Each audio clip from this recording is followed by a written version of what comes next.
วัสดีน้องๆทุกคนนะครับที่ติดตามทางไม่ว่าจะ Facebook หรือว่าทางโซเชียลแคมวันนี้มีเพลงเพราะๆมาฝากกันนะครับยังไงลองไปฟังกันดูนะครับ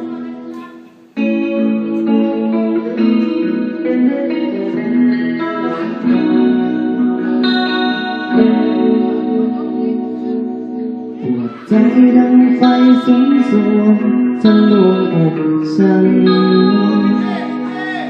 เมื่อเธอมาตัดสัมพันธ์เอาเมื่อสายไปใครไหนจะทันตั้งตัวยังหัวใจหลงงมงายใจสุดแสนดำอยู่ดีพูดมาดื้อๆว่ามีเจ้าของฉันพูดได้อย่างช่ำชองไม่ติดสักคำก็จะรักทำไมไม่บอกเล่าทางความหลอกให้หลงเดินตามลวงตัวสลับใจจริงๆเธอรู้รัก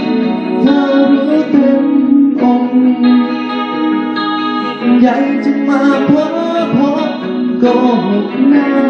ตายใจหนึ่งก็รัก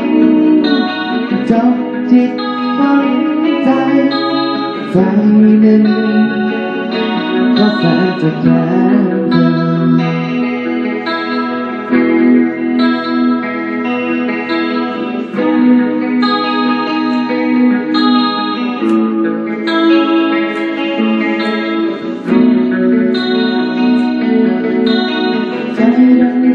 อสูงทะลวงอกฉัน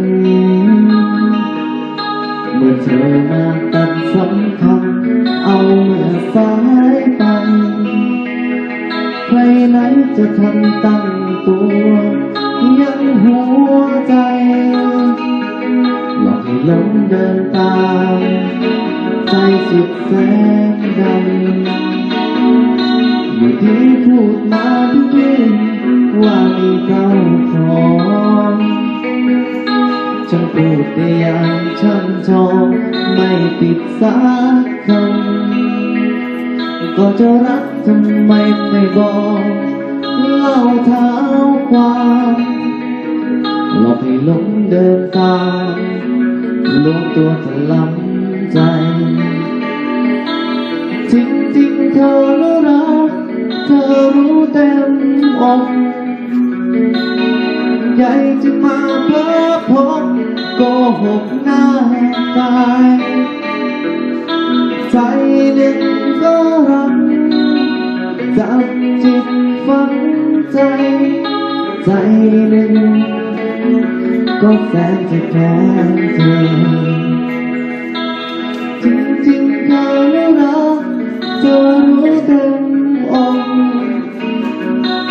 ใหญ่จึงมาพบโกหกหน้า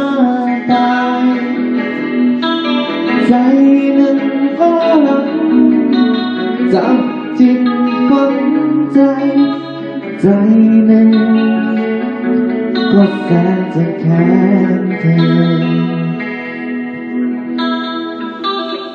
ผ่านไปแล้วกับผลงานเพลงครับขอบคุณที่ติดตามครับสำหรับมีเพลงผลงานต่อไปติดตามมาได้ทางช่องเดิมนะครับขอบคุณครับ